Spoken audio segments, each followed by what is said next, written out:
Hi, everyone, and welcome to the OneValley Tech Transfer Pitch event. We're especially excited for this event and hope you're ready to hear from some really great panelists and some truly exceptional companies. I'm Tara Coleman, Director of Strategic Initiatives at OneValley, and I'll be your host for today. On behalf of the whole OneValley team, I'd like to thank you all for joining us. Before we kick it off, I want to tell you a little bit about what we do at OneValley. OneValley is a global entrepreneurship platform. We support entrepreneurs, accelerate startups, and empower organizations across the globe that foster innovation communities. Our mission at OneValley is simple: democratize the resources of Silicon Valley and share them with the global community.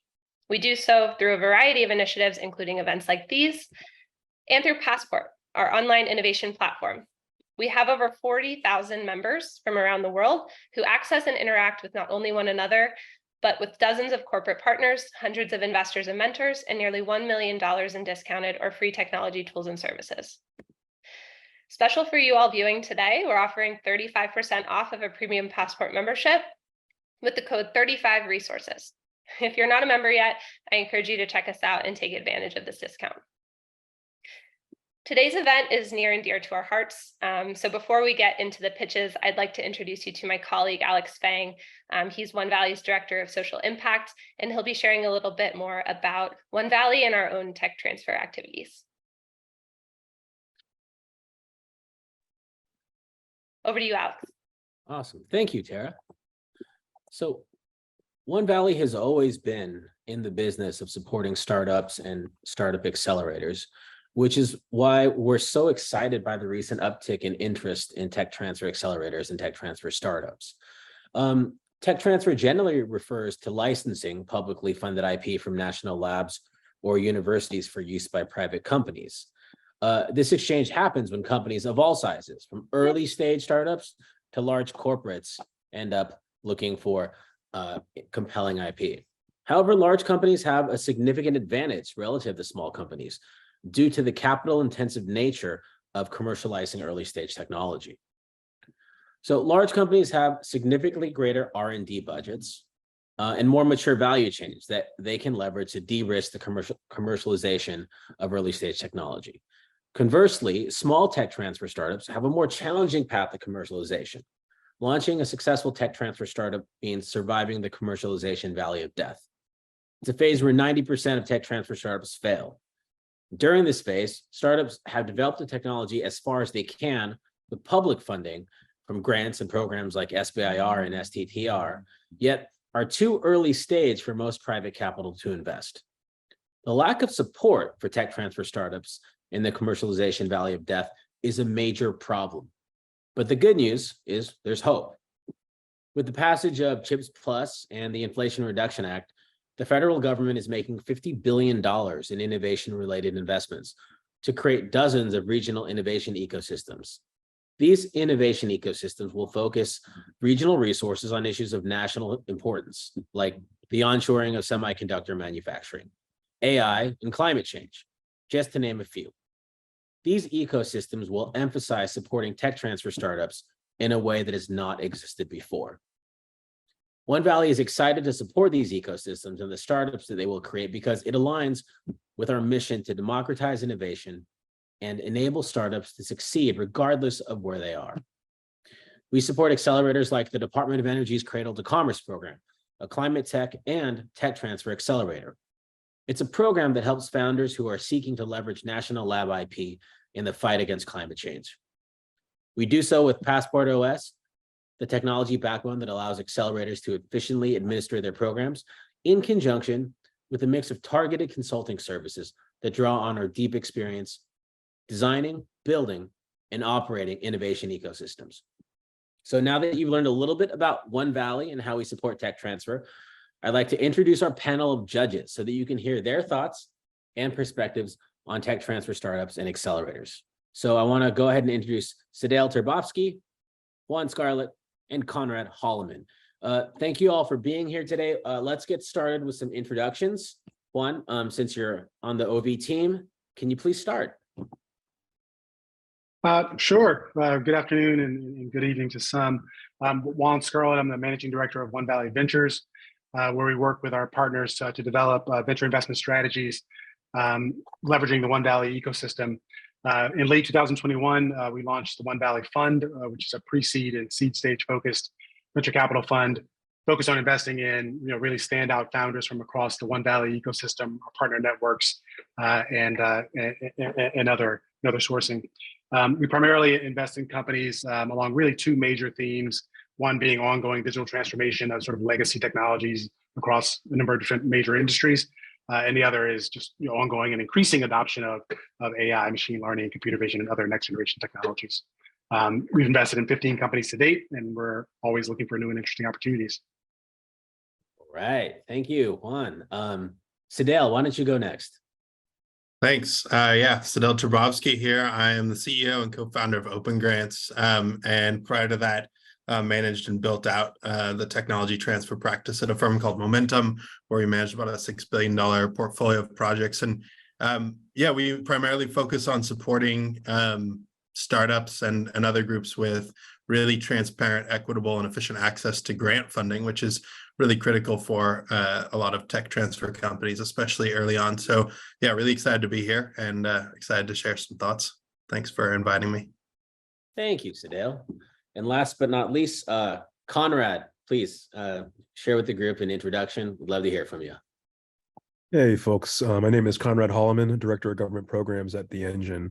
The Engine is a public benefit corporation spun out of MIT, focused on lab-to-market commercialization for regional economic development. We engage with the lab-to-market ecosystem in a few different ways. We have a fund that we invest focused on basically what we like to call tough tech, these intractable, difficult challenges involving science, involving engineering. And we really focus on what is it going to take across capital network and infrastructure to help them bridge the gap and go from idea to investment to impact. The nature of my role is focused on public-private partnerships and helping support our ventures and the tough tech ecosystem on what it takes to navigate regulated go-to-market strategy. All right. Thank you so much. This is an incredible group of judges, and we're so excited to have you with us today. Let's just take a few minutes to talk about some of your experiences in tech transfer. I'm going to throw it out to the group here. What do you all see as the primary similarities and differences between this tech transfer startup ecosystem and the traditional startup ecosystem that most folks are familiar with? Sadale, do you want to go ahead and take this one? Sure. Yeah. I mean, I think, a couple of the really interesting differences, and Conrad was alluding to one of them in particular, is that often this space really attracts solutions that are relevant to a really hard to engage stakeholder group. So thinking about like having to get, utilities involved or government involved in like scaling and selling your technology in particular. And so that's one of the places that I think, grant funding makes those interesting connections, but it is a big difference between like, building a dating app and your go-to-market is just a lot different, right? So I think that's one of the really unique challenges of this space. All right, thank you. Any other thoughts from the group? So I think that one of the key differences that you see, and we use the term like, I've heard the term, we like to use the term tough tech, deep tech, frontier tech, lab to market ventures. There's a few different words for this, but the common thread that I see with ventures that occupy this particular category is that the iteration time for the technology is much, much longer than it is in software, because you're dealing with innovations that are affecting the physical world. Innovations in physics, innovations in material science, and innovations in biology, where it is not as straightforward as it is to update software and iterate extremely rapidly, which means that it takes more capital and more resources to prove out the base technology itself, and then an additional order of magnitude to be able to bring it to market, which is interesting because the market for a lot of these technologies is actually generally well understood, especially when you're looking at clean tech and climate and energy. The market itself is pretty well understood, but the go-to-market is a whole different animal. And one of the things that I see a lot in the difference between these ventures and other ventures is that it really forces an understanding of complex sales much earlier in a venture's life cycle than it would for, let's say, a more conventional B2C or B2B startup that's working in software. Fantastic. Yeah, thank you so much for sharing. Conrad, I'm going to put you on the spot for 1 second. When you introduce yourself, you referenced having problems that are moving from science problems to engineering problems. And I love framing tech transfer in that light. When I understood what that meant, what that phrase meant, a light bulb went off. So for the audience, could you share with us kind of what folks mean when they say we're taking science problems that are turning into engineering problems and transitioning into business problems? Could you kind of explain that for the audience? I think it would be very helpful. Yeah, so it's interesting because a lot of the entrepreneurial education, the entrepreneurial mindset is being like, you want to solve a problem that somebody has, and then you figure out what sort of product or what sort of solution you need to develop to solve that problem. And in many cases, when you're dealing with a fundamental scientific breakthrough, then there's probably a lot of different problems that it could solve, but you're kind of not sure which problem it could solve. So it's almost like the reverse of a lot of conventional mindset that comes towards like, you want to start with a problem that you really, really care about, or a problem that you really, really understand intimately well. In many cases, the fundamental scientific breakthrough that we're working with here can apply to like multiple industries, can be integrated in multiple different ways. In order to hone in on what that transformation is, takes a lot of iterative time and effort in the science, proving out the science and just making sure that the science is accurate, then moving it from verifying that the science is going to hold up to what does it take to actually implement it in the physical world, going from that science problem to the engineering problem.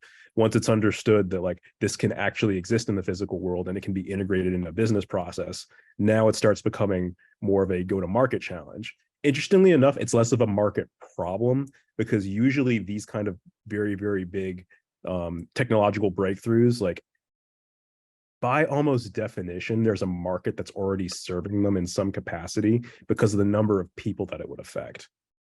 Energy being like a crowning example of this, or anything in biotech. Like it's pretty straightforward when you're looking at like how many people are afflicted by a particular condition, or how much energy it's being utilized, or in a particular region.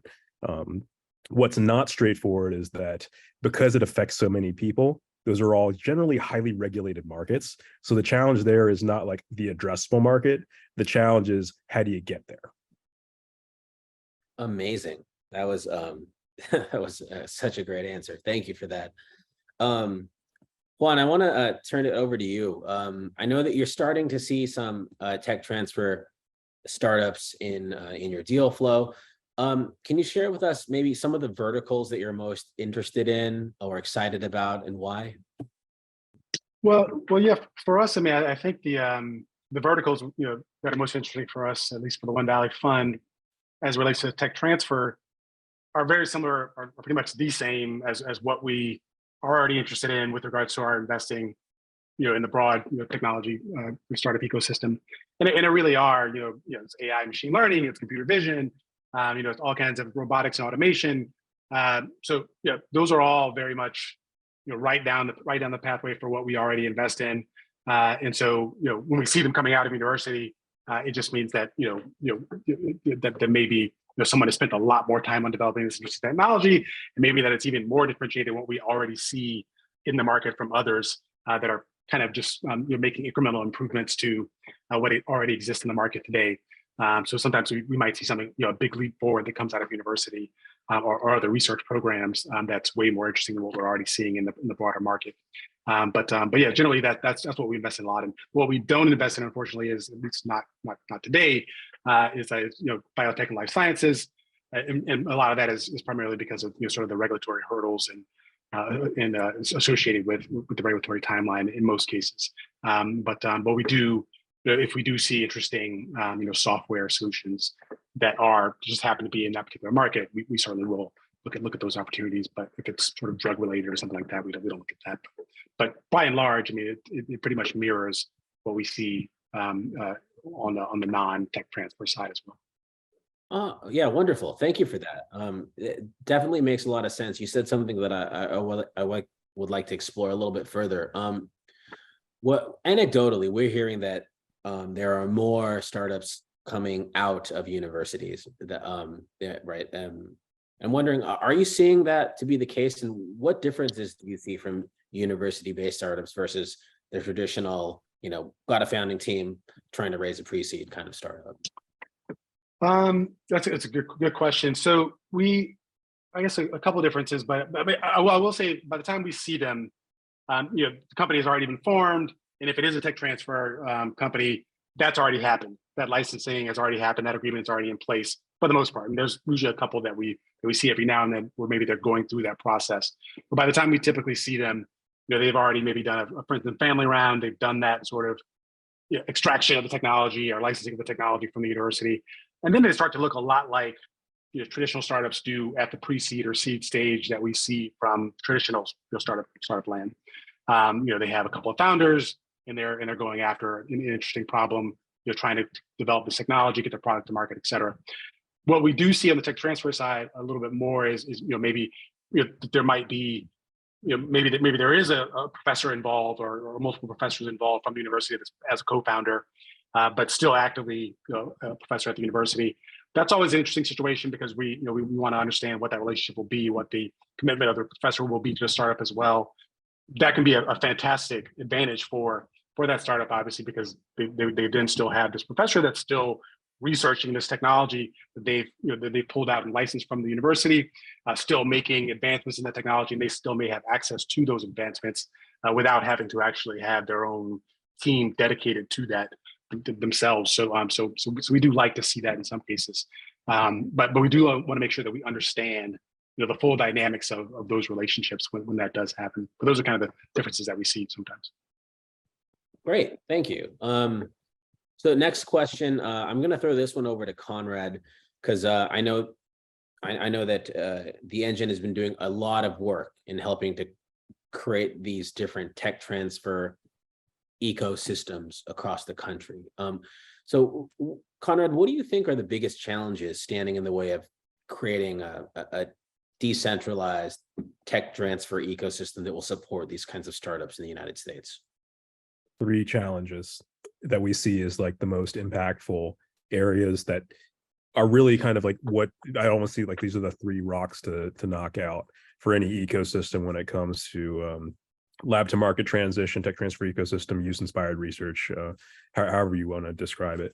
The first is access to risk capital. Previously, in one of my previous roles, I was working at Techstars as a growth director for the North America region, and we worked a lot with entrepreneurial ecosystems throughout the country. And I will tell you, it doesn't matter what state I went to, there's always capital. All right, there's always money in the banana stand. Okay, but what the challenge I saw frequently is that the appetite for risk, that's a whole other thing, right? So the real challenge for each of these ecosystems is how to unlock the capital that's already there. Because once you do that, money follows money. But how do you get like the first money in? The question that I would used to ask in like the different regions is, okay, if I'm an entrepreneur, how long does it take me to raise 100 grand? Okay, all right. So the county over there, it takes 2 weeks less. So guess where that entrepreneur is going to go? And in San Francisco, it takes this much less time. So that is what you're competing as. And you need to, if you want to maintain and keep those folks where they're at, then you need to provide more incentive for that to happen, because without that, there's no fuel for their tank, right? Like the entrepreneur is not going to just, sit there and wait, right? Like the capital has to be there. The second sort of big rock that we see is culture and research institutions. What I've very often observed with many research institutions is that usually everything that they need to successfully spin out a venture is within probably 500 meters of them, but they won't talk to the other office that's 500 meters away from them. Let me be a little bit more specific. What I have noticed between tech transfer offices and let's say the business schools or the engineering schools at research institutions is that the engineering school or the science, whatever like a science focused school there is, does not talk to the business school. The business school does not talk to any of the science or engineering schools. And the tech transfer office does not talk to anyone. Usually that is entirely an inbound conversation of like some like, you know, PI or some student going to the tech transfer office asking for authorization. And the additional challenge is that a lot of these tech transfer offices are incentivized by licensing and not necessarily licensing fees and royalties, and not necessarily what's going to actively create a venture that leads to an alumni who buys you a building. Like, and really ultimately the second one delivers a lot more value to the university over the long term than the first one, but that mindset isn't necessarily in place. The third rock is public-private partnerships. It is necessary for any ecosystem, and that's true in San Francisco, and this is true in Boston just as much as it's true in another ecosystem, for local and municipal and state support of the businesses of new ventures forming. There's a reason that California has so much investment in energy technology, is because the state supports it. Same thing for Massachusetts, the state, and I'm talking about the state government, not the federal government, and they're working hand in hand with innovators to make that happen. So those are kind of the three big things. That's fantastic, incredible, and I didn't think I was going to get an Arrested Development reference today. Thank you for that. Yeah, always welcome. I mean, I think we've talked a fair amount about the kinds of challenges that tech transfer startups face in fundraising and scaling. So Sadale, I'm going to throw this one over to you. I recall in one of our meetings, you said, tech transfer is my jam, and you got really excited. We didn't have a chance to go into that, but can you answer the question of what excites you most about the government's focus on tech transfer in the context of why tech transfer is your jam? Yeah, I think, you know, this is one of the cool, like, grant funding is my like obsession, and tech transfer is pretty closely linked to it. And it's one of the ways that you get that public-private partnership in place. And it's one of the ways that you bring along and can bring along a whole cohort of the stakeholders you need, not just the market, but the scientists, the professionals, and private capital can all come to the table, and it can all get unlocked by, you know, the right startup, finding the right federal or state partner, getting that grant, and leveraging that ecosystem. And so just as an example, worked with a company that I think recently raised their like Series B or C. They're doing fantastic. There's another company at our firm that we took from like pre-seed to exit. And it was all built on getting this incredible technology licensed out of a university, partnering with some state partners, bringing on federal partners. And at every stage, there was grant funding layered in with venture capital and so on and so forth. And so tech transfer is super exciting because it does allow you to build really powerful relationships just by the nature of like where this stuff comes from. It comes out of, you know, research labs, whether it be university or national labs. There's federal licenses, there's state, and then there's the university space. And so it's an incredible space if you know how to navigate it. But as Conrad was alluding to, it's also just like very tiresome, like navigating these rocks, and, you know, the brave souls that reach out to technology transfer offices to get a license for something.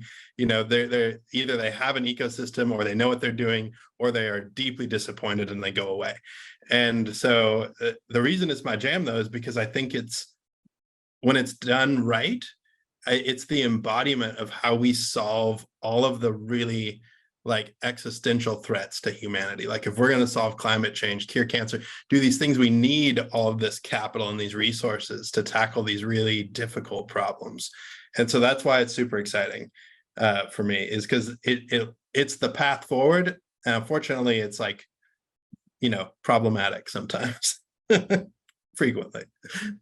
Awesome. Yeah, no, that's great. And just for the record, I think grants are my obsession, and tech transfer is a very close second. Is not as catchy as grants are my obsession and tech transfer is my jam. Yeah.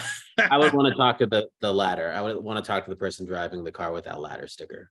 So let's go ahead and wrap up. I'm going to ask each of you to share if you're engaged with one tech transfer adjacent startup or accelerator that you're excited about and why. And then we're going to hand it over to Tara after each one of you goes so that we can get into some very exciting tech transfer startups. Juan, you have the floor. Yeah, sure. So I guess as most VCs do, I'll talk my own portfolio to some degree here. But we have a portfolio company called Bloomfield Robotics. It's a spin out of Carnegie Mellon. They use computer vision and robotics to monitor and analyze the health of high value outdoor crops down to the plant level. And then they provide a wealth of data analytics and sort of prescriptive suggestions to improve crop health and overall yields. They're currently focusing on really wine and table grapes, and have a number of relationships with a lot of wine producers worldwide, and a number of grape producers worldwide as well. And then have now started to expand into other high value fruit crops as well. They again originally launched. They're in Pittsburgh, launched out of CMU. We invested in them actually after seeing them in one of OneValley's pitch competitions a few years ago. Actually, developed a great relationship with the team and loved the product, and been really excited about what they've been doing. All right, great, thank you. Sidel, I'm going to throw it back to you. Awesome. Yeah, I mean, I wouldn't say that I'm directly involved with any tech transfer startups, but in terms of supporting the ecosystem, we support a variety of portfolios and accelerators. And so, yeah, just very excited about the ecosystem at large. And I do think it's the key to solving the existential things that plague humanity. So very excited about the space. All right, excellent. Conrad, why don't you take us home before we turn it back over to Tara? Absolutely, Alex. I will never pass up the chance to talk about our book. So I would say Foray Bioscience is one that I'm really excited about. So Foray Bioscience is producing forest products without cutting down a single tree by utilizing lab-grown wood.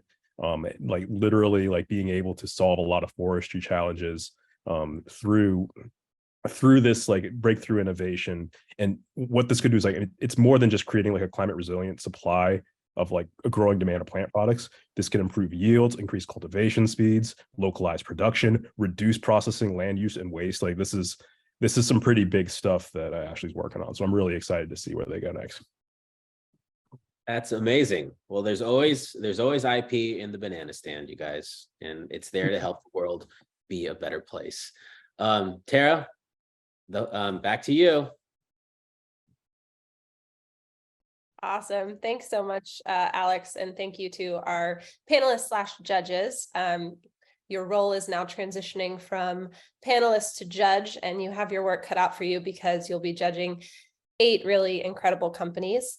There can only be one winner today, so I want to give everybody sort of a sneak peek at who is going to be competing for tonight's grand prize.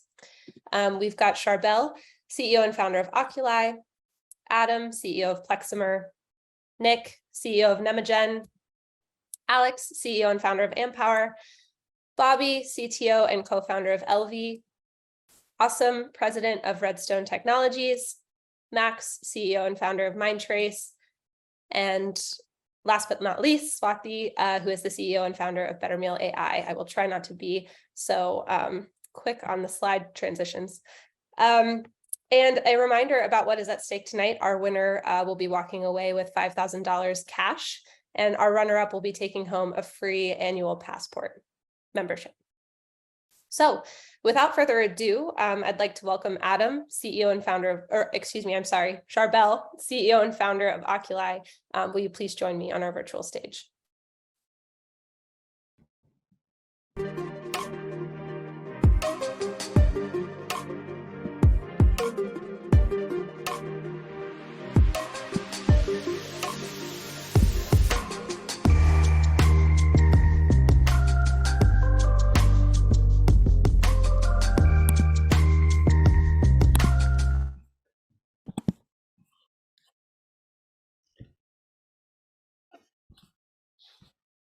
Nope, sorry. Looks like the internet connection is not great here. Anyone, can you hear me okay? Yeah, we can hear you perfectly. Okay, great, thank you. So we're all about adding vision to machines. Today, machines live really on imaging technology, which is very different than vision. And I'll give you a quick demonstration. As you can see from my hand motion, it gets kind of a fuzzy as soon as I move a little bit. And that's because our cameras in the laptops are based on imaging technology, which really replicates what it sees. I'm going to show you a couple of simple examples that we all have experienced. In 2023, we still can't get a faucet that really works better than that. And the same thing goes for the sliding door. I heard climate change earlier. There's a lot of talk about that. We waste a lot of energy because we really don't have a smart door today. And the reason for that limitation today is computer vision. Juan was talking about it earlier. To do computer vision today, it requires you to deploy this level of complexity in hardware. You have basically a camera module, very dumb, similar to the one you have in your laptop and mine, that outputs a stream of video that has to be captured and processed, even to extract the more basic information like detecting a person or a hand. Today, there's really no alternative. We've been doing machine vision this way for many years, and it's very inefficient in time and energy and ultimately in cost. So we are a spin out of Johns Hopkins University, and I enjoyed the conversation about tech transfer because I went through that painful process of licensing the technology out. So I was until recently a professor there. And early on in our research, we realized that we needed to move more of the intelligence really to the sensor itself. And that's what we developed. We developed now a new architecture for machine vision, where the sensor itself is smart and programmable. We call it SPU, and that's for sensing and processing. You can program it now to look out and output that there's a person there, there's a car there. That's the level of intelligence that we've implemented, and it does that a lot more efficiently in time and energy and overall cost. We are really making a significant shift in the space. This is not a minor change, and the market has been paying attention. So we've been very successful in the market with multiple projects, paid pilots with significant players. And so we already have revenue as an early stage company in the hardware deep tech space. That's very unusual. We're happy to see that. We also have a strategic partnership with key players in the space, starting with Global Foundries.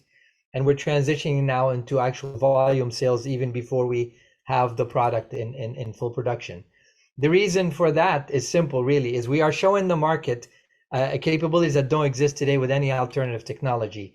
We are faster, a lot less energy, cheaper, and we also protect privacy at the sensor. Because we no longer have to output images and video, we output actually actionable data, and so that eliminates the privacy concern. And you don't have to take our word for it. Really, the world has been recognizing us, and I'm talking about key stakeholders and experts in the field. They've been recognizing our innovation and also that the world needs to move in our direction. We have a balanced team between technical and business experience, and I'm looking to augment the team soon with an additional executive on the business side. Overall, really, in a nutshell, we are about bringing real visual intelligence, to products and devices that are limited in power or cost or latency. And I'm happy to answer your questions at this point. Awesome. Thank you so much, Charbel. Do any of the judges have a pressing question on their minds? Otherwise, I can popcorn. I'll jump in. I'll jump in. Charbel, thanks so much for the pitch. Very interesting technology. I guess I'd love to hear about some of the early use cases that you're seeing. I mean, obviously, processing at the edge is certainly becoming a more and more interesting technology solution. We'd love to hear about what you're seeing and what you're working with some of your partners on today. Too much in the open, but what I can tell you right now, there are many devices like the laptops that we're using right now where the OEMs want to add a little bit of visual intelligence to them, being able to detect a person is there, a face is looking at the screen, gesturing to it, controlling it with some gestures. being able to do eye tracking, but at low power and low cost. And that's what we deliver. That's why I kind of hinted with the Zoom wave to you, like the video conference call right now, they're still not very good. Is because it's just a lot of data coming out of the camera where it's not necessary to really output all that data. Abel, thank you. Charbel, thanks for the question, Juan. Conrad, did you have a question? I do. I'm curious about how are you thinking about scaling up on the orders and your production? Because as you're engaging with these folks, you're getting different use cases. You're probably going to start to optimize, what you're developing for those particular use cases. Maybe the orders go up. How are you thinking of growing with that?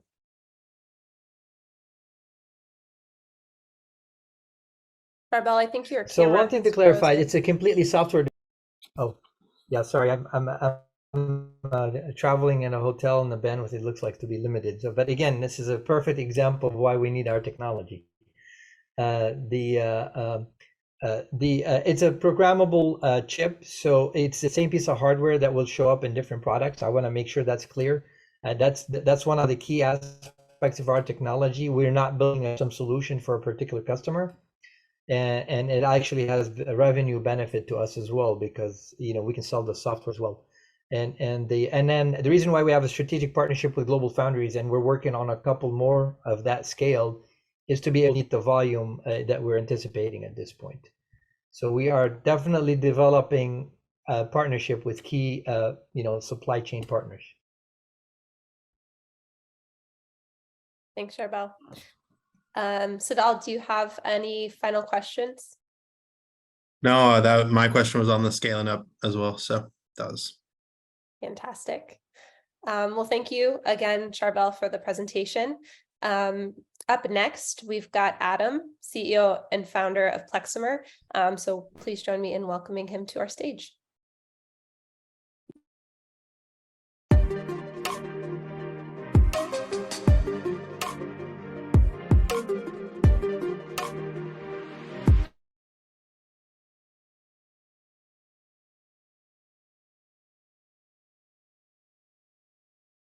Okay, do you see it okay? Yep. Wonderful. Hello, everyone. Thank you for the invitation for me to tell you a little bit about our startup company. My name is Adam Gormley, CEO and president of Pleximer. Pleximer is a Rutgers spin-out company that uses artificial intelligence and robotics to stabilize life science products. We all remember the COVID-19 pandemic and the wonderful news when vaccines became available, and we saw the end of the pandemic coming. However, behind the scenes, most of us never really saw the substantial effort that went into distributing these fragile vaccines around the world. Unfortunately, their low stability at room temperature requires them to stay at ultra-low temperatures during storage and distribution. This problem is not just for COVID-19 vaccines, but all biotechnology products, including those used in assay reagents. If you think about this, imagine you're a life science company and you just created a new product and is extremely sensitive to temperature. And now you have to send it around to your customers in insulated packaging filled with dry ice. As a result, this requirement adds significant cost, complexity, and carbon footprint because options for ambient shipping are not available for these sensitive products. We believe this instability is a result of poorly fitted excipients that really do very little to protect these sensitive products from ambient shipping. Instead, Pleximer designs tailor-fitted excipients that are designed for each biotech product that precisely complement the protein surface and prevent biodegradation. This provides them a suit of armor protection under harsh conditions of stress like those observed during ambient shipping. At Pleximer, we combine artificial intelligence and robotics to rapidly and efficiently design tailor-fitted excipients for diverse proteins. We do this using a closed-loop, AI-informed materials discovery process that maximizes stability under simulated stress environments. By automating this process, we have created a platform that can rapidly identify potent stabilizers. This allows Pleximer to easily scale our discovery process for a large number of new reagents. For example, a few of our novel excipients have greatly improved the durability of several common life science reagents. Our hope is that these efforts will reduce our reliance on costly and wasteful cold chain shipping methods and help life science companies reach their long-term goals of carbon neutral sustainability. As you can see, current shipping methods create significant waste for scientists working with these reagents, and this has to stop to attain a more sustainable future. The life science reagent industry is poised to reach about 100 billion by 2030. And we estimate that as much as 10 billion per year is spent on shipping these products all around the world due to the cold chain. Pleximer intends to remove the cold chain transport using our tailor-fitted excipients. In doing so, Pleximer will capture a portion of these shipping costs through the sale of our custom excipients or licensing agreements. Pleximer participated in the NSF I-Core customer discovery program and identified this unmet need. However, the problem of biotechnology product instability is very widespread. Once Pleximer has validated its approach in the life science reagent industry, we will look to other sectors with similar challenges.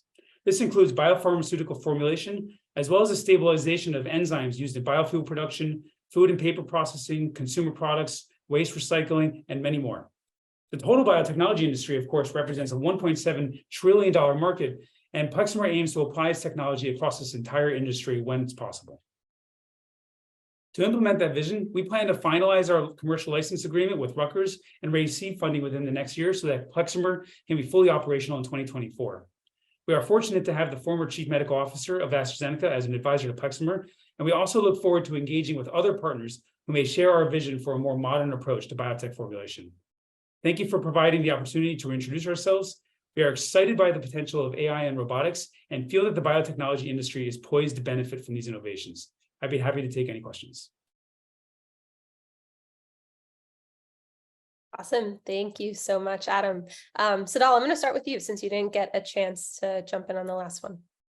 Thanks. Yeah. I guess one of my main questions is you talked a lot about the do you have some numbers around like how much would you completely remove the cold chain shipping problem entirely from this process? Like, what's the impact that you're anticipating there? So I think it's going to be protein specific. I think that there are some examples where you will absolutely see elimination of cold chain. Maybe you can just sell it or distribute it, either maybe even just kind of lightly insulated packaging. I mean, just being able to ship something in a slightly insulated package with a one of these kind of refrigerated packs would really reduce the complexity and cost, because it's really the dry ice in these large foam containers that adds the cost and complexity. Can you just throw like a light number around that? Like any numbers? In terms of what? In terms of what percentage of products you might be able to do that with? No, in terms of the cost, like what's the cost benefit to these folks? Oh, sure. I'll give you an example. So CleanOw is a DNA polymerase. If you buy it from Thermo Fisher, you buy it for $75, but the cost of shipping is about $30. So that's a pretty significant amount of cost spent on cold chain logistics when the product itself was only $75 to begin with. Awesome.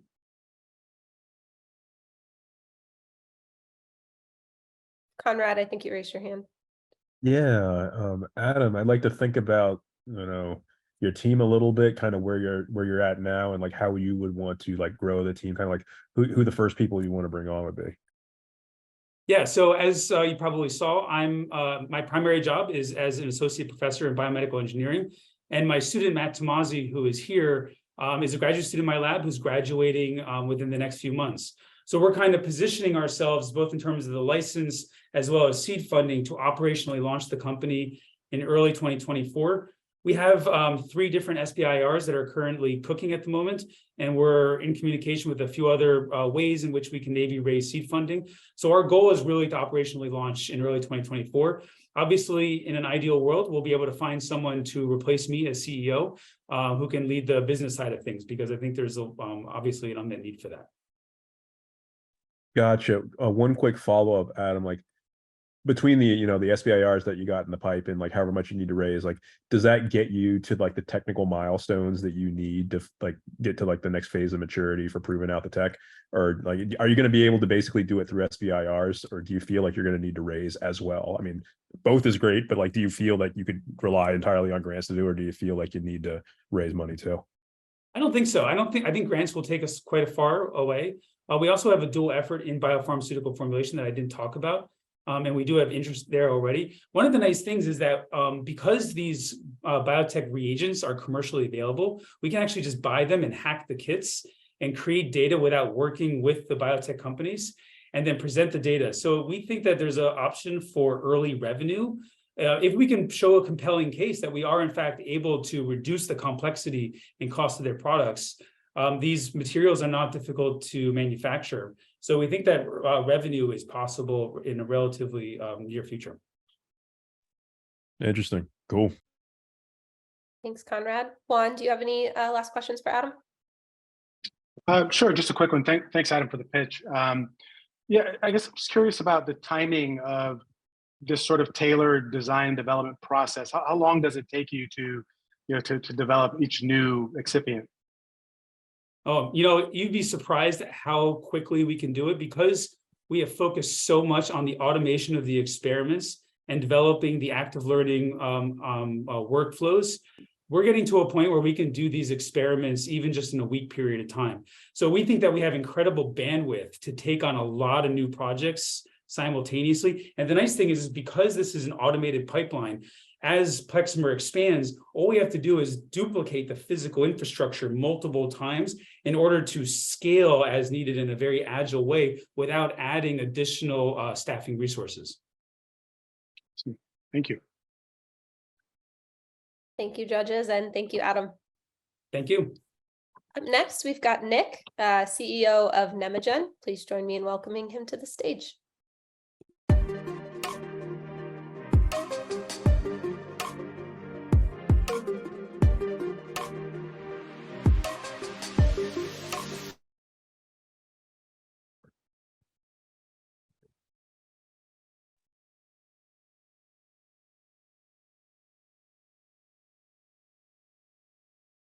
Just trying to get into full screen. Sorry.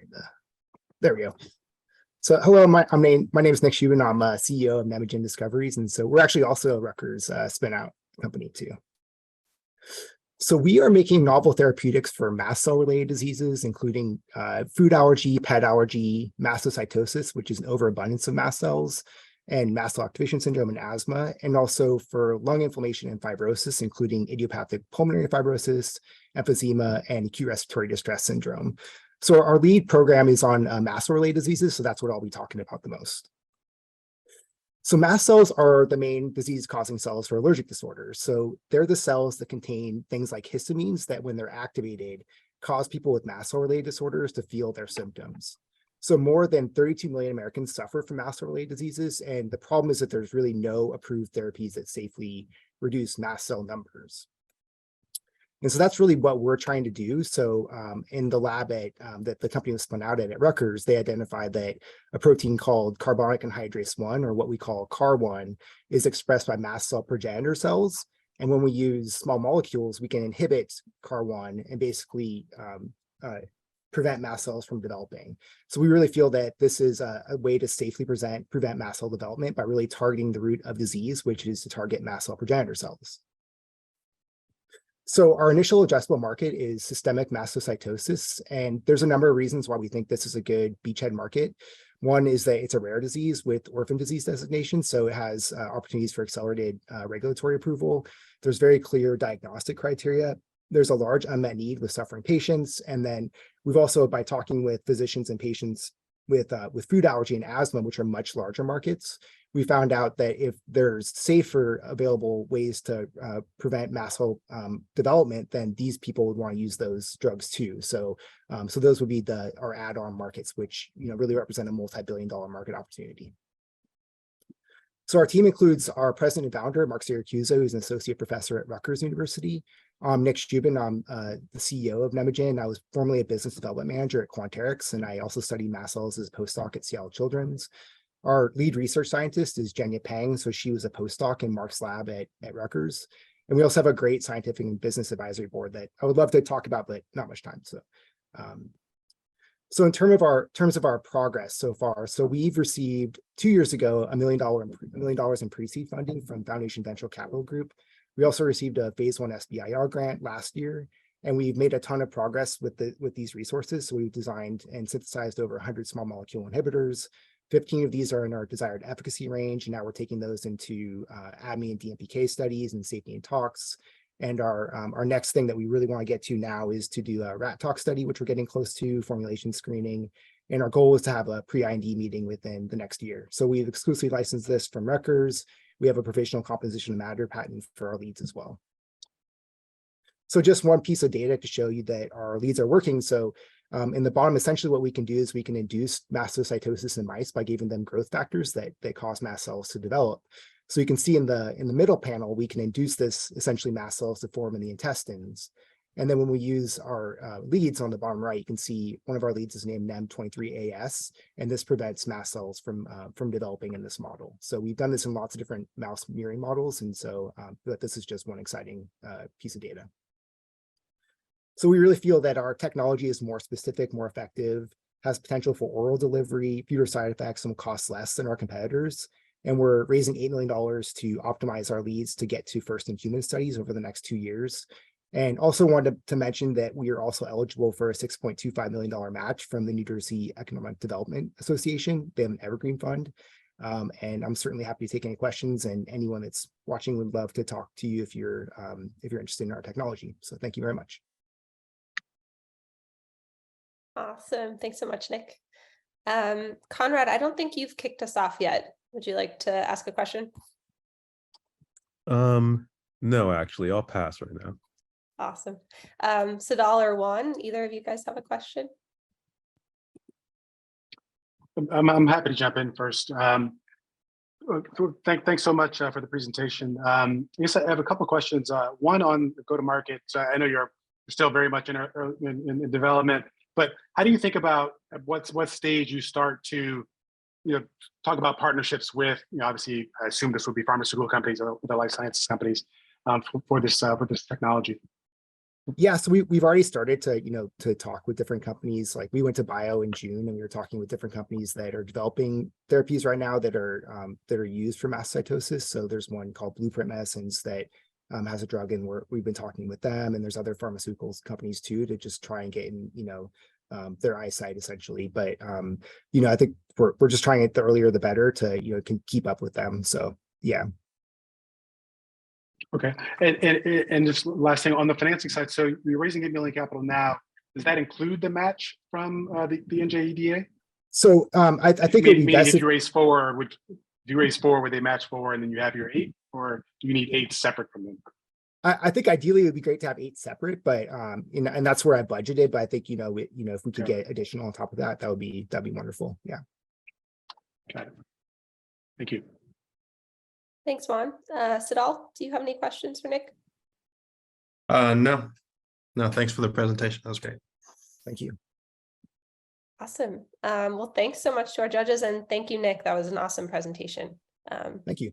Best wishes. Okay, great. So moving on, up next, we've got Alex, who is the CEO and founder of Ampower. So please join me in welcoming him to our stage.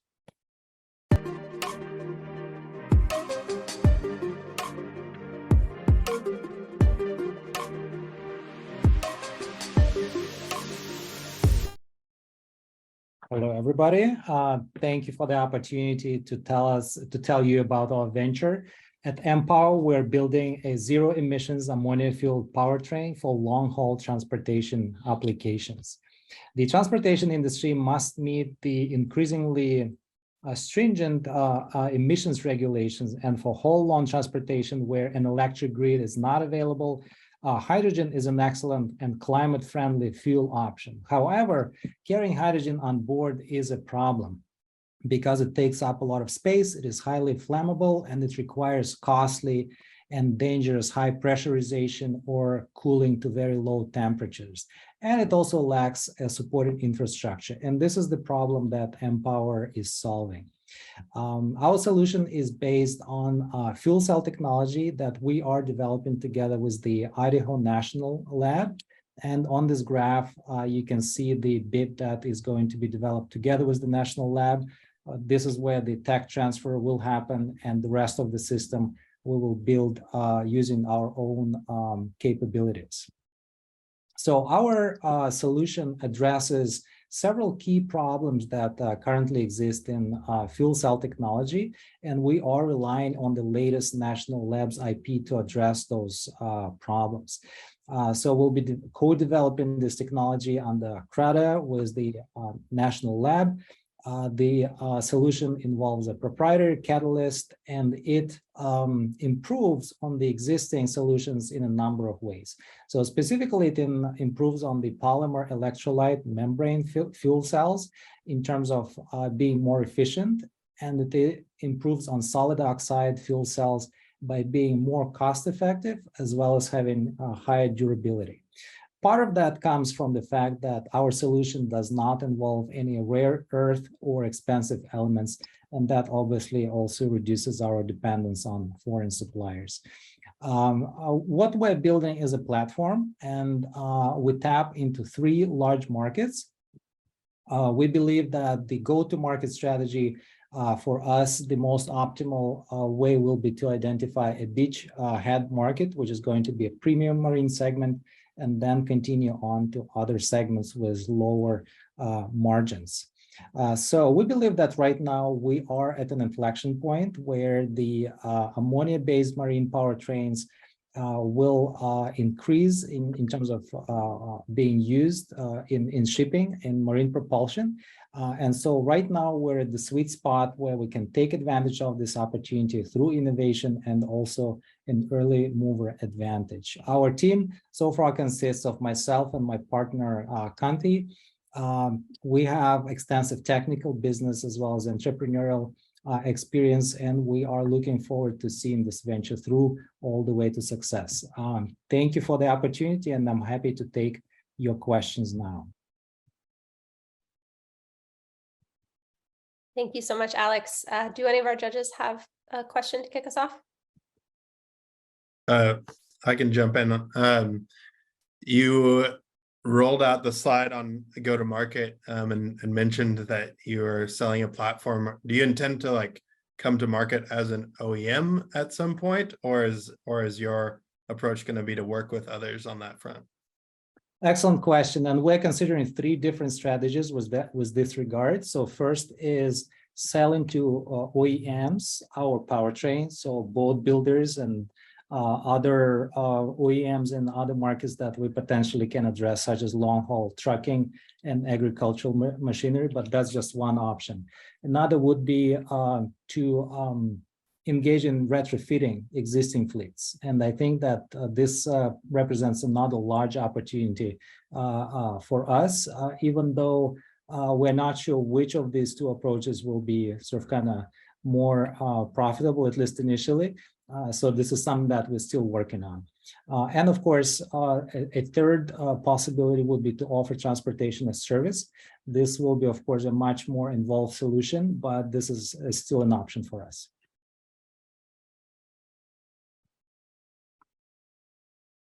Sorry, I was on mute. Thank you, Alex. Juan or Conrad, any follow-up questions? I'd love to learn more about the development timeline. So you mentioned a couple of times that you were sort of in the process of developing the technology with the Idaho National Lab. Where are you, I guess, how close are you to actually having a working solution? So we have developed a technology development plan together with the lab with whom we are going to collaborate on developing this technology. And we believe we can build a prototype in about 2 years' time. And we'll probably need about 4 to 5 years to reach the stage where we're ready to go into full-scale production. Thank you. Thanks. Conrad, any last question to wrap us up? No questions from me. Awesome. Thank you. Thanks, judges, and thank you, Alex. Really appreciate it. All right, up next, we've got Bobby. He is the CTO and founder of LV. Please join me in welcoming him to the stage.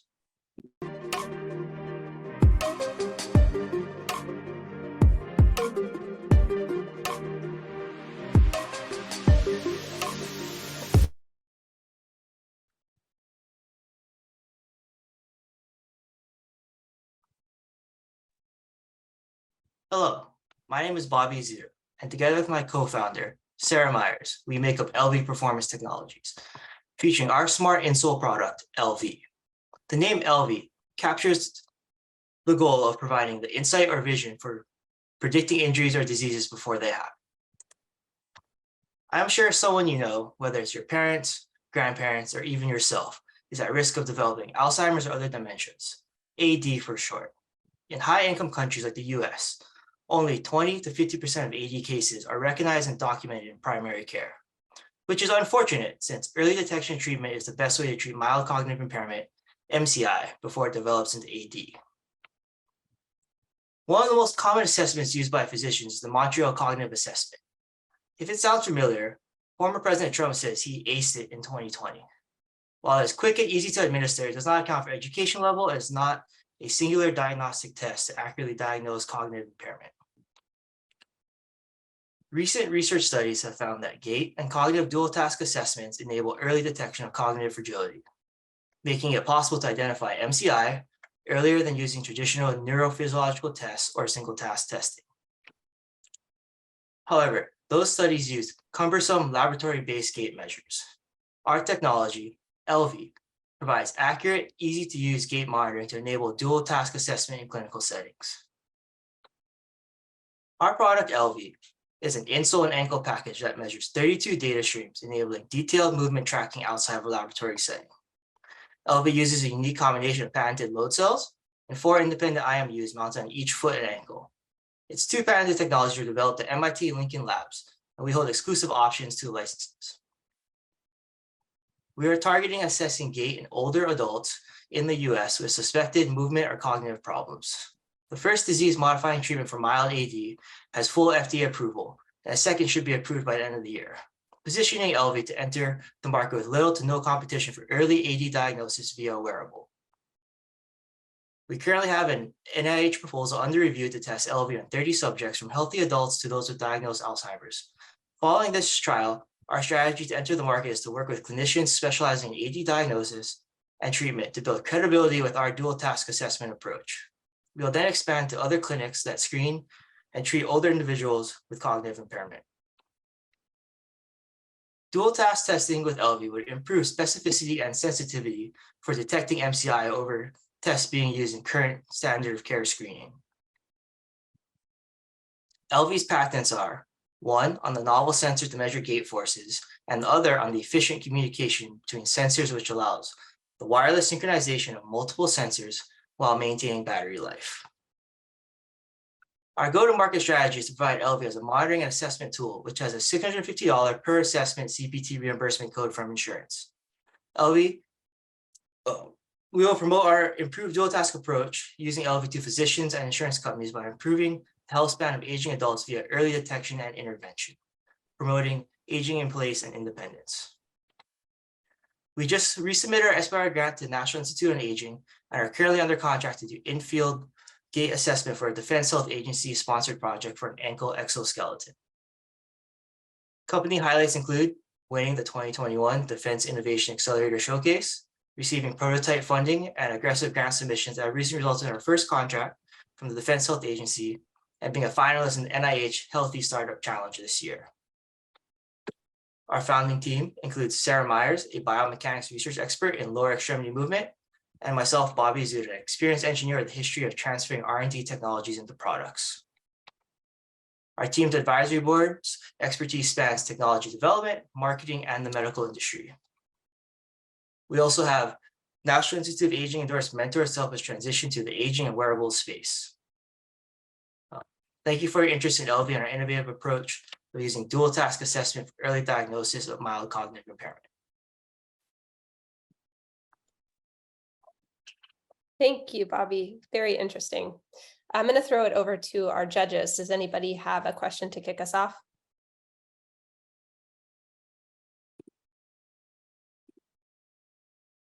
I can jump in. Thanks for the pitch, Bobby. I guess I just had a quick question, really more around the performance of your solution versus the more cumbersome sort of clinical gait assessment that are currently in use. I guess I'd love to understand, and you may have shown on the slide, I may have just missed it, but how your solution performs versus those more cumbersome assessments? Our initial model was it's a biomechanics lab in a shoe. So initially MIT's development did do those comparisons like force sensing treadmill, and our force measurements and IMU measurements were within 3% for the initial calibration algorithms for force sensors, and now they're kind of always slightly improving. So it's very accurate in comparison to a lab-based device. Thank you. Thanks, Juan. Also, really quick, Bobby, do you want to introduce Sarah, or Sarah, can you jump in and say hi? Go for it, Sarah. My co-founder, Sarah. Sure. Hi, I'm Sarah Myers, and I'm a professor of biomechanics at the University of Nebraska at Omaha and co-founder of LB. Thanks. Thanks for joining, Sarah. Conrad or Sadal, do you have questions for Bobby and Sarah? Yeah.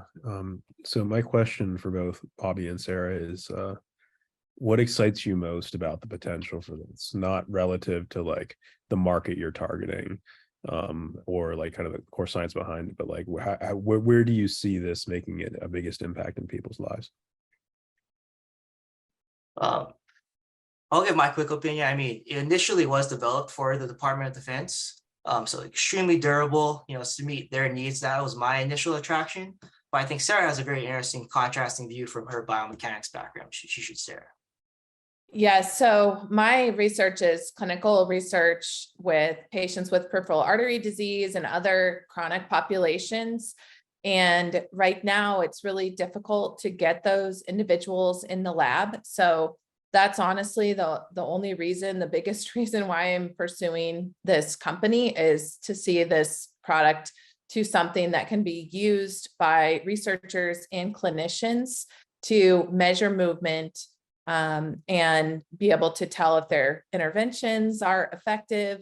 If patients need interventions, say people living in rural areas or areas where they don't have access to healthcare, LV can provide information to better guide physicians when they actually do need to be seen, or help them make decisions with information remotely.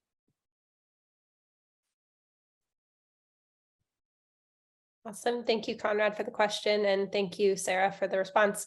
Sadal, do you have a question to wrap us up? Yeah, just a quick one. Hats off to you on pursuing the kind of DoD track and the dual use. What do y'all see as like the market opportunity within the DoD, if you can share? And then do you think it's comparable or more outside? I can take that one, Sarah. So our current project with the Defense Health Agency, that really is using LV as a method to assess the impact of performance on the warfighter in the field, or in this case, a obstacle course. And so that's I think kind of the low-hanging fruit where we're really pursuing that is conjunction. LV is currently being tested by a group in the Marines for the similar purpose. And just with the state of the DoD and the unknown aspect of wearables, they don't really have regulations on the wearable software, GPS, things like that. I think serving as a tool for evaluating current equipment, future equipment, impact on the warfighter, and having them have the best outcome and performance possible is really where we're looking at in the DoD. Great. Well, thank you so much to our judges, and Bobby and Sarah, thank you for joining for questions, and great pitch. Thank you. Up next, we've got Awesome, president and co-founder of Redstone Technologies. So Awesome, welcome to the stage. Howdy.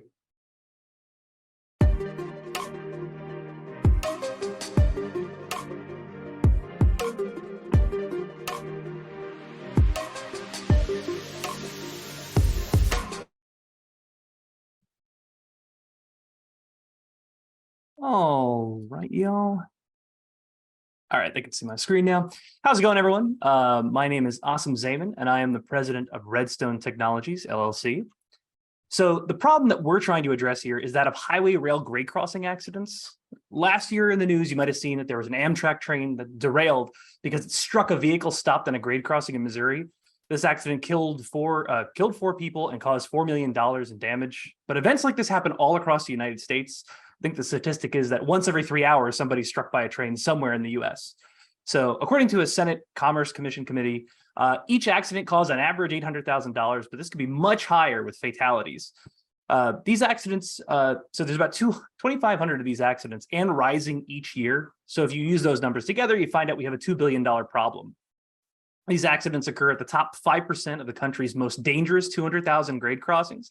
So this is where 100% of the accidents occurred in the last 3 years. So this is our target market to see if we can deploy our solution, which costs about $50,000 a year to our customers, and it would bring in a market, an addressable market of about $500 million, and is being propelled by this trend of federal governments to invest more in rail infrastructure right now. So we're catching that wave.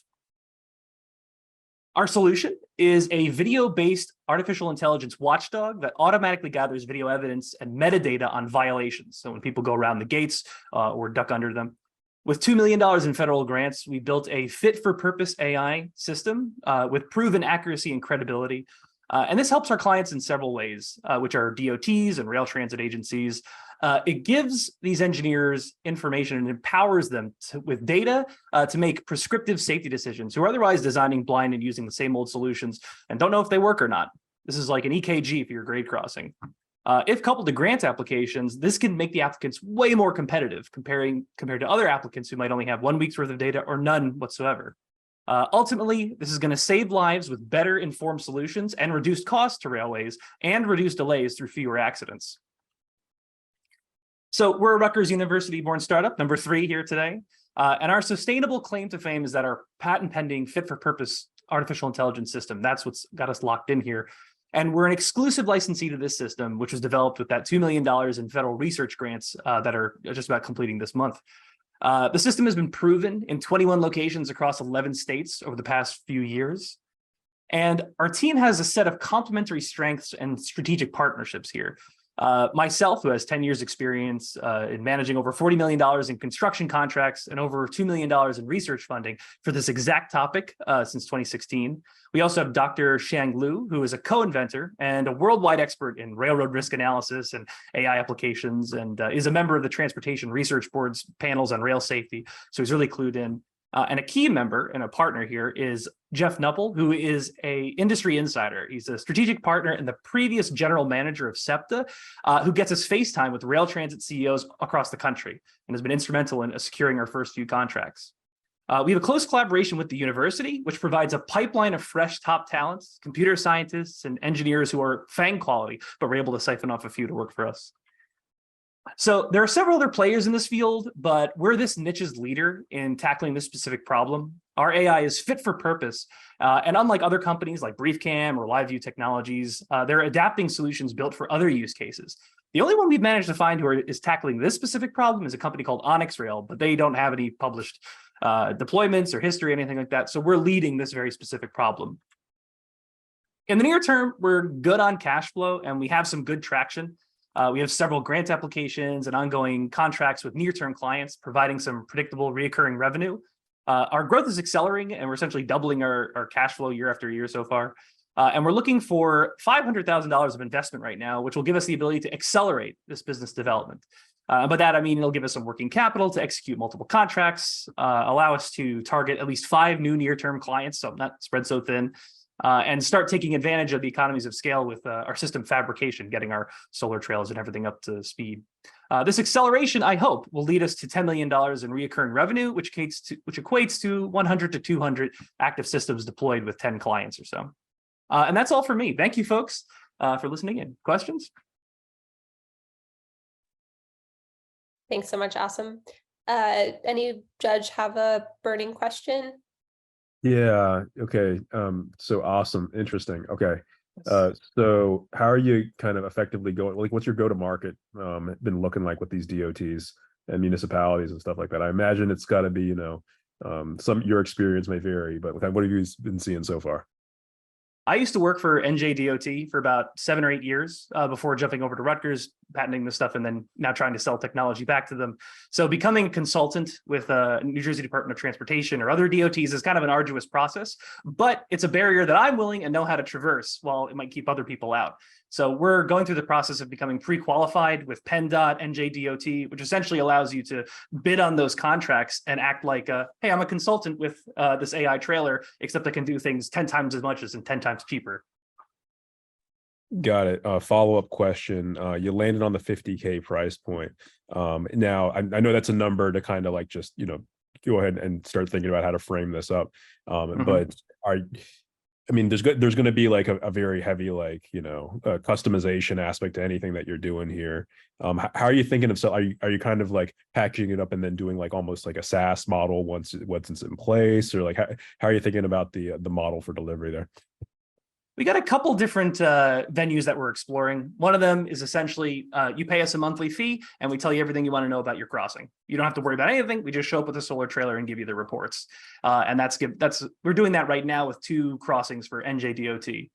There's other ones where they have an existing video analytics system through a company like Genetech, and we're trying to work with them to just, okay, we won't do the hardware. We'll just do the software aspect of it. And there's a couple ways we're trying to spin this, because a lot of times they ask us, what's your hourly rate and overhead fee? I'm like, I have an AI over here. So how can I sell that to you as like a consultant, not a vendor? So we're working it out, but we have some money coming in. Gotcha. Third question, and then sorry guys, I just got a couple gears turning here. So how are you thinking about, like, each state is going to have different policies that are going to start to come out regarding computer vision, regarding safety, like all of this, like that will have a significant impact on your go-to-market strategy, positive in some ways and negative in others. If you were to wave a magic wand, how would you want to try to, like, what would your ideal state DOT look like? Well, if we're just imagining things, I'd love if the Federal Railroad Administration could say, you're required to collect this data, which we're working on. And that level of data and specificity isn't something that a person can go out and do. It's just too much for them to handle. If that dictum comes down, which things have in the past, then DOTs would be required to start adopting this technology. And while we're kind of waiting, maybe that'll happen. On the other side, we're just showing railroads about, like, hey, just if you use this thing, you could have like way better solutions to your problems. There's that one clip that I showed you folks that was kind of running quickly. They were able to cut their near misses in half just from the AI data they were able to see. And now I'm shouting that use case from the rooftops to try and buy people in without having to use the stick of the federal government to tell, yeah, you better collect this data. Well, it's timely given other events. So understood. All right. That's all. Thank you. Excellent questions. Thank you. Thanks, Conrad. Sidal or Juan, any follow-up questions? I have one. Clearly, you've very clearly identified, this is super valuable data for grant funding. I'd love to hear your thoughts, though. There's so many competing priorities in these ecosystems, and rail has for a long time just not been there. How are you addressing that with, like, your go-to-market as you're talking to these folks? We're lucky to have Amtrak Joe on board right now, because there's so much funding coming for rail. There's I think, what is it? I have it on my screen now. It's almost 100 billion in funding. A lot of that's going to go for infrastructure, but there is a healthy chunk of that for planning and for evaluating the cost benefits of everything you're doing. And I've been telling the different DOTs and kind of schooling them and almost writing grant applications for them and joining them as a partner to apply for these things, because they don't have the people or the personnel with the expertise of writing these 100-page things, but I know them as a template now. And that's kind of where I'm fitting myself. So while the getting's good and the music's playing, I'm going to try to dance as much as possible with them. I hope that answers your question. I got kind of lost in the analogy there. It's great. Thanks at all. Juan, anything to wrap us up? Yeah, well, I guess real quick. So you mentioned that that you had been sort of tested and proven at 21 locations in 11 states. I guess I'd love to hear more about that. Like, those locations where you were set up, what exactly were you testing, and from a performance standpoint, did you decrease the sort of near accidents or accidents that maybe could have happened in those areas? Yeah, no, they excellent question. So there, about half of them were live real-time analyses, where we just ran a camera for like 9 months or a year, and we're providing monthly reports to different railroads. One of them was brave enough to take action based on what we're doing, and those are the ones we're actually selling to right now. That was New Jersey Department of Transportation, and they are they're seeing returns, like being able to see that data and make engineering design decisions. The rest of them were like 1 week, hey, let me show you what this is all about. Let's partner on a grant. And those are currently in the works. I think I've landed something with Louisiana Department of Transportation and Development. And I actually won a 100K grant with FDOT, or Florida DOT, earlier this year. So I think that answers your question. I might have got lost there in responding. No, that's helpful. That's helpful to understand. Thank you. Thank you, Understood. judges, for the questions, and thank you, Awesome, for the great pitch, and for sticking around for all those questions. Thanks, y'all. Up next, we've got Max. He is the CEO and founder of Mindtrace. Welcome to the stage, Max.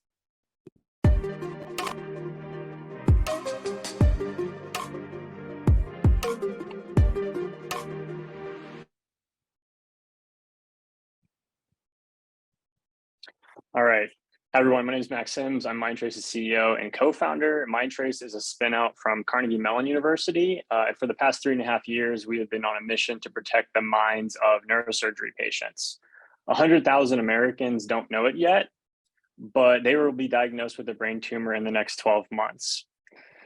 And unfortunately for these individuals, there's a real restricted range of options for how to treat the disease. And most of these options require making very difficult trade-offs. Mindtrace means keeping patients the same person, and I want to emphasize person, they were before surgery. And this is especially important because everyone's brain has a slightly different brain. It could be about 2 centimeters different where it is in your brain.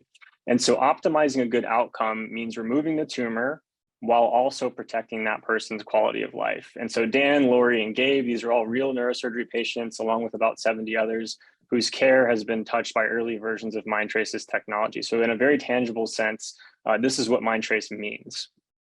Now, what Mindtrace does, we show clinical teams the trade-offs associated with different surgical plans, either before surgery or in real time during surgery. And this allows clinical teams to understand the implications of removing brain tissue or going through brain tissue and how that's going to impact that patient's cognitive abilities after surgery, like being able to walk or talk.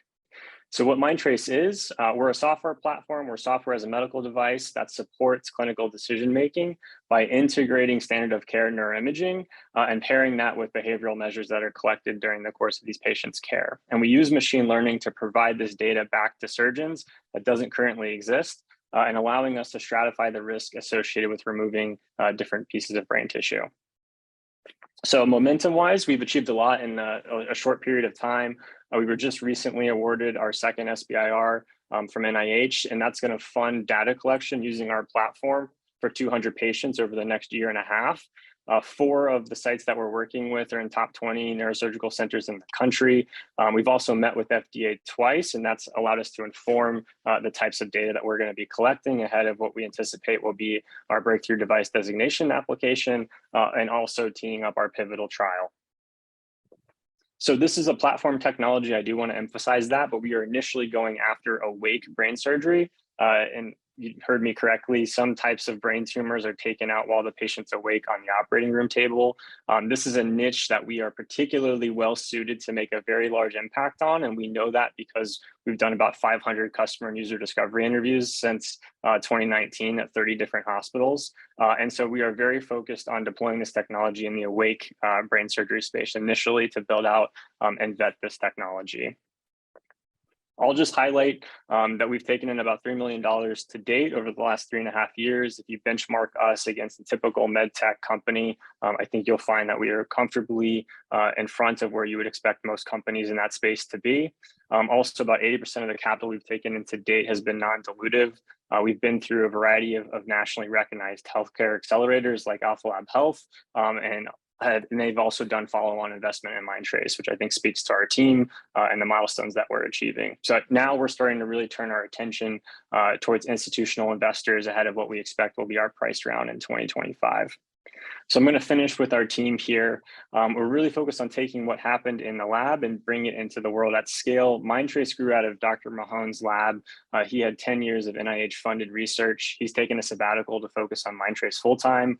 I'm working on Mindtrace full-time along with Hugo, and I'll just highlight our chairman of the board, Frank Fisher. I think Frank is a one of one in the sense that Frank founded a very influential company called NeuroPace. He took it from founding through FDA to IPO. So we've really made a concerted effort to surround our team's potential with experienced people in the medtech and specifically the neurosurgical space. So thank you for your time, and I look forward to the Q&A.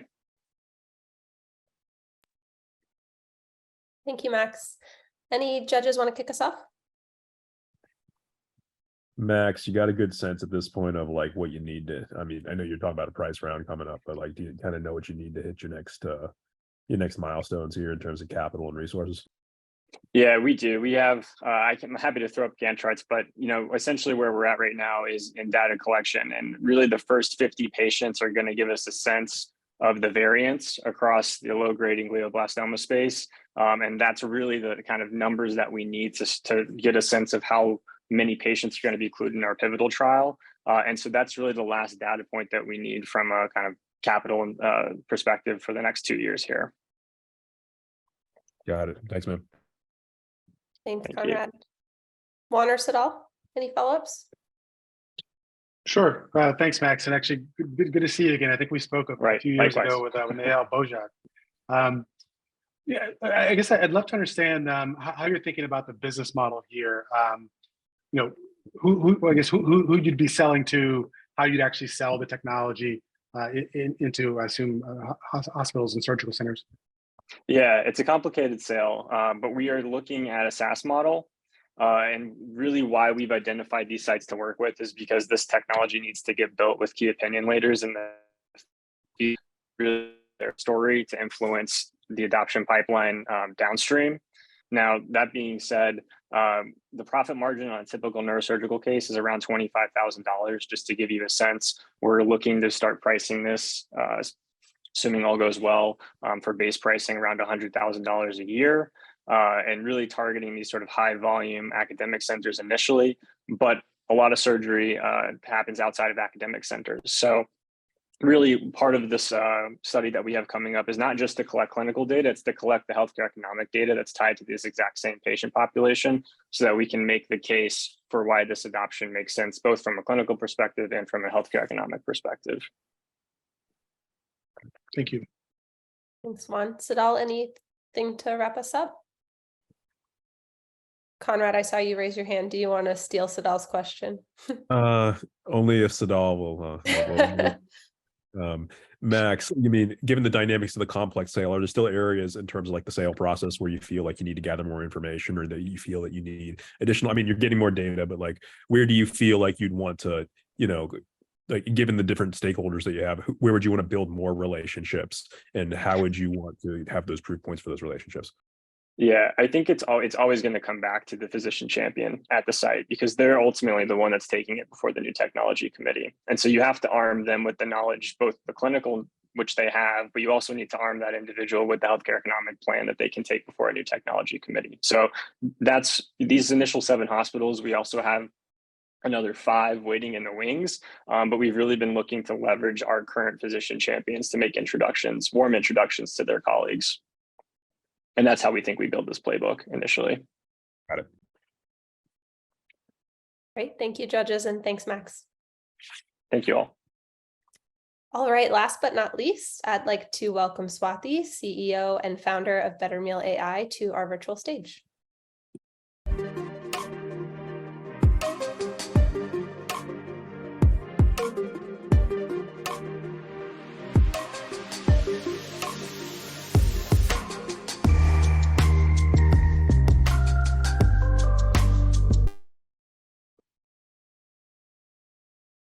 Hey everyone, I hope you can all hear me okay.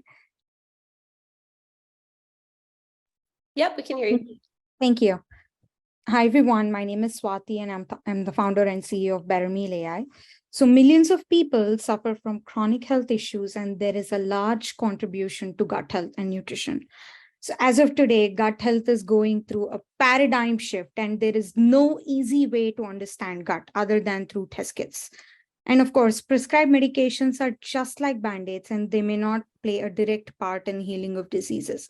Also, there has been environmental change and soil change, and we do not understand the essence of food that exists today. We are solving the nutrition's toughest unmet needs by unlocking the power of human gut to discover food-based therapeutics. So Better Meal is the first to discover biomarkers for the gut based on largest clinical studies. It's also the first to provide hyper-precision nutrition based on gut health to reverse certain chronic health issues like type 2 diabetes, women polycystic ovarian syndrome, endometriosis, and also celiac disease, IBD, and Crohn's disease. So we have also clinically identified 460,000 hidden bioactive compounds in food. And all what we are doing is we are connecting the microbiomes and the bioactive compounds to reverse these chronic health issues. So our solution is unique in such a way that we do not require any gut test kits, no stool tests, no external blood tests to get gut test results as compared to many other solutions that exist today. So our product, it follows a SAS model. It analyzes your basic blood tests such as CBC, which is complete blood count with differential, or your metabolic panels like complete or basic metabolic panel, which you would have taken 6 months or a year ago. So all you have to do is you have to upload these blood tests, and within seconds, our AI technology called Devout decodes your gut health. So our AI technology also predicts the nutritional solutions based on the unique gut microbiome and food bioactive match, and helps you with nutritional solutions wherever you are, at restaurant, vacation, work, home, wherever you are in the world. So my co-founder, Dr. Ramya Ram, and myself, we have spent 3 years on our clinical study. Our study was one of the largest with over 500,000 patients. That's close to 500,000 patients. The goal was to identify gut-based biomarkers from basic blood tests and some unique sequences that gives us the link between the microbiomes and disease progression. And along with that, we also tested foods to identify workable compounds. We have analyzed and validated our clinical study with over 90% success rate. So currently, we use a subscription-based model with a $499 per month and $49.99 per year for a better level of personalization, which is very convenient. Our enterprise is patient-centric, and patients do need to speak to a dietitian and doctor. They might follow our model. It's like a Uber dietitian and specialist kind of a model where they pay per session, which costs $20, or they can subscribe monthly, which costs less than $20, and which lasts for almost 6 months with unlimited follow-ups and visits. We only take 30% of the commission from these, and 70% goes to the specialists and nutritionists. So we have a significantly great traction with over 40,000 users and monthly recurring revenue of close to 50,000 with very high engagement. We recently converted 41% of our total 85,000 waitlist, and we estimate to close to 400K or more ARR this year. So most of our advisors, they are they have been serial entrepreneurs in the past, and they have already actually helped us validate the clinical technology and are helping us through the FDA process as well, and even building the technical infrastructure. So it's a $57 billion spent every year to tackle certain specific health issues, and Better Meal AI has a huge market of $4 billion to treat specific health issues such as diabetes, thyroid, IBD, celiac, and polycystic ovarian syndrome. So most of our competitors are disease management focused, and some others provide nutritional solutions dependent on gut test kits. But Better Meal AI bridges this gap. Our competitive advantage is our real-time, tailor-made, cost-effective, easy-to-use nutritional treatments targeting specific health issues based on the existing health reports that would help reverse the disease progression, unlike just general gut or food recommendations based on test kits. So why we are unique, we have the first mover advantage, and the diseases we are tackling are global. So there is easy adoption for many people, and it's also affordable. So I'm happy to answer any other questions you might have at this point of time. Thank you so much, Swati. Anyone want to kick us off?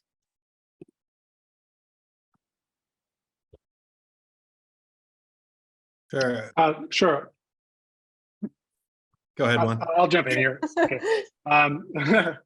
Just a couple of quick questions. I guess one, just on the team, I may have missed that. You talked about your advisors, but could you tell us a bit more about you and who else was working with you on the opportunity today?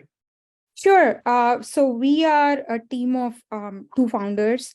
Myself, I'm a data scientist. I've worked as an AI educator in the past, and also founding data scientist for many startups and Microsoft and other companies as well.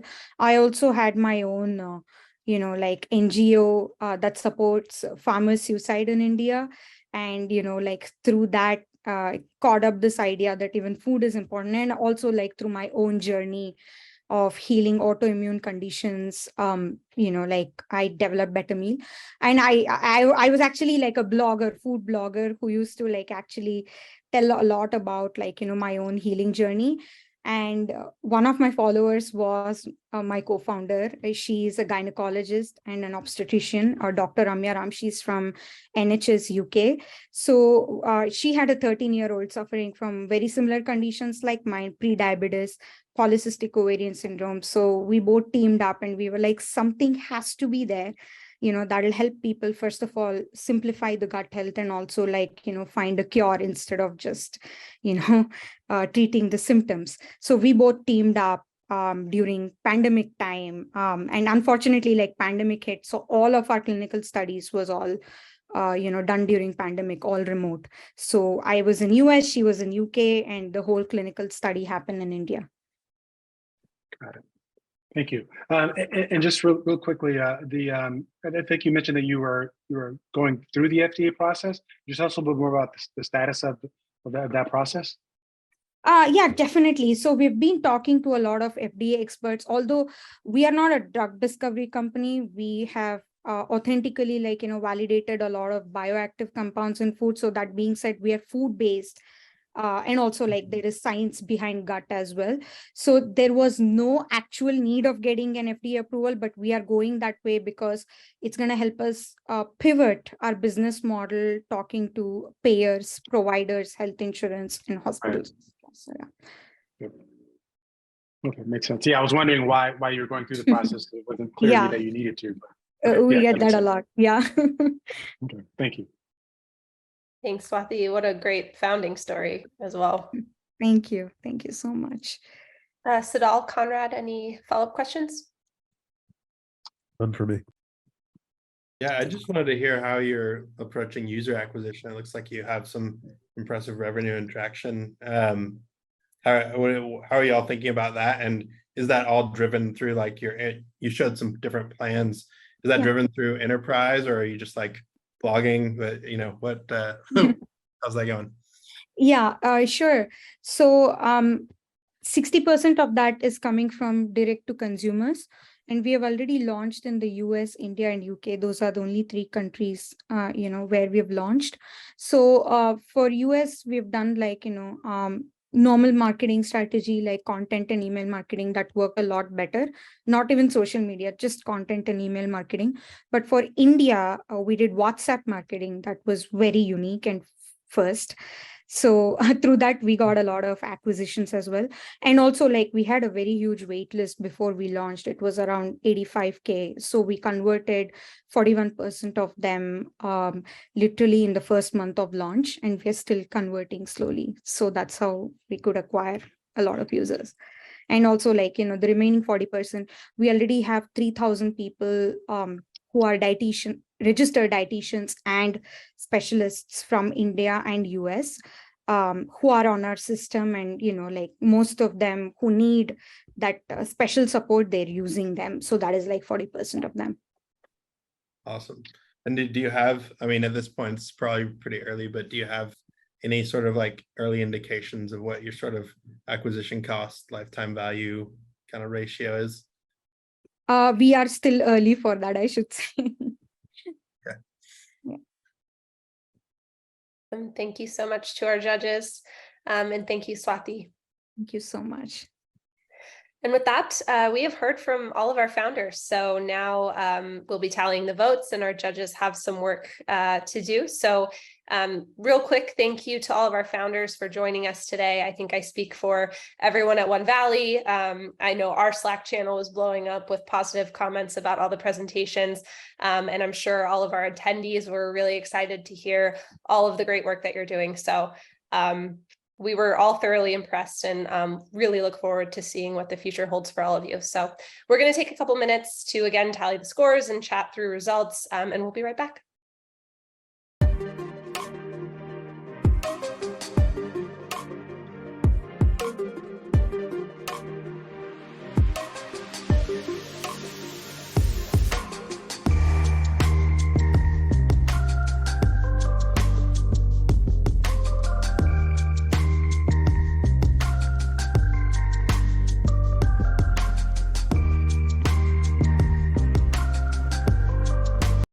All right, everybody. I know you're probably all waiting with bated breath. So I'll go ahead and kick off our awards portion of the evening. Our runner-up, I should say runners-up, because we actually had a tie. And rather than go through a tiebreaker, we decided to just honor both runner-up companies with their prize. So I'm going to go ahead and without further ado, kind of announce those. So both of these companies will be walking away with a free passport membership. And those companies are Oculi and Nemogen. So congratulations. Someone from our team will reach out shortly to get you those accounts. So congratulations. And our grand prize winner, who will be walking away with $5,000 this evening, is Mindtrace. So congratulations to Oculi, Nemogen, and Mindtrace. It was really great hearing from all of you, and congratulations on your awards. Really quickly, just want to take a quick reminder for all of our audience members that you can also have a passport membership, and you can get 35% off today only with the code 35 resources. A quick thank you as well to our judges, Sadal, Juan, and Conrad. We really enjoyed the questions and hearing from you all tonight on our panel. And on behalf of myself and the whole team at OneValley, we want to thank all of our audience members for joining, for making tonight possible, and then to our founders for all of your hard work and your great presentations and everything that you're doing out there in your companies and in the world. We can't wait to have you back again soon. So take care, everybody.